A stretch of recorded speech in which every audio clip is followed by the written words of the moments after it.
अब दोस्तों, अगर आपको ईरान और इजराइल की लड़ाई को समझना है तो फिर आपको परमाणु अप्रसार संधि के बारे में जानना पड़ेगा।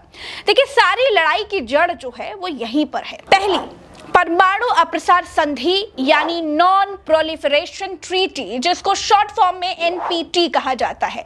ये परमाणु अप्रसार संधि 1968 में लागू हुई। ये एक अंतरराष्ट्रीय साथ है जिसको परमाणु हथियारों के प्रसार को रोकने के लिए लागू किया गया।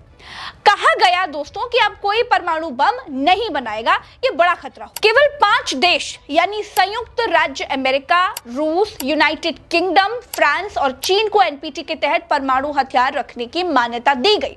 वो इसलिए क्योंकि इन्होंने 1968 से पहले ही परमाणु परीक्षण कर लिया था। गैर परमाणु हथियार वाले देशों से एक पेज पर दस्तखत करवाए गए कि गुरु तुम लोग परमाणु मत बनाना। सब देशों पर नजर रखने के लिए अंतरराष्ट्रीय परमाणु ऊर्जा एजेंसी यानी कि IAEA करके एक एजेंसी है, उसे बना दिया गया।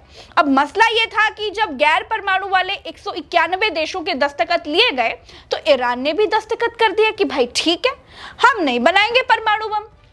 लेकिन जब IAEA की जो संस्था है वो ये कह रही है कि ईरान यूरेनियम जमा कर रहा है तो कुछ गड़बड़ है, ये चोरी चोरी परमाणु बम बनाने जा रहा है, इस तरह की बातें आ रही हैं, तभी कहा जा रहा है कि ये तो मामला संधि के खिलाफ है, इसे रोक लीजिए। इसीलिए इजराइल हमले कर रहा है, जबकि इजराइल ने एनटीपी यानी परमाणु अप्रसार संधि पर दस्तखत नहीं किए हैं।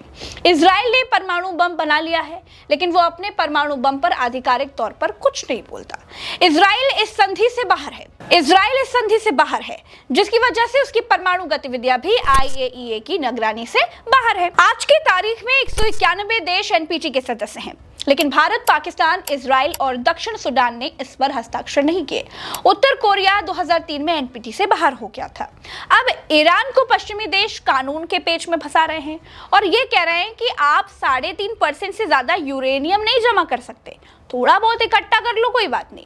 90% यूरेनियम चाहिए होता है परमाणु बम बनाने के लिए, इसलिए बाकी का जो यूरेनियम आपने इकट्ठा किया है उसे नष्ट कर दो।